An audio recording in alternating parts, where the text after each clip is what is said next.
Hello guys, so today I'm going to show you how to use ChatGPT to rewrite anything you want. Now it's a very easy process, so let me show you how to do it. So firstly what you have to do is open a ChatGPT and enter this. You are a professional writer and the best thing that you write is articles, or in your case it could be anything. Stories, essays, post, email, whatever you need, just simply add that over here. Replace article and add your thing. Now after that, just simply write, so now I want you to rewrite an article. Again, change article and add whatever you want. So just simply replace article and place whatever you want from the ChatGPT. So in my case, it's going to be an article.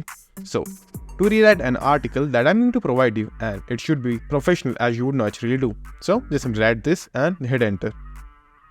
Now what you have to do is just simply paste your article, email, whatever you need. So in this case, I'm going to use a simple article from the New York Times. So I'm going to copy this particular para. Now I'm just simply going to ask ChatGPT to rewrite it. So just simply rewrite this for me, please. Then paste your article, story, email, whatever you have. Then hit enter. Now wait for the magic. So as you can see right over here, ChatGPT rewrote the entire thing over here for you. So that's it. And thank you for watching. And do like, subscribe to our channel and take care.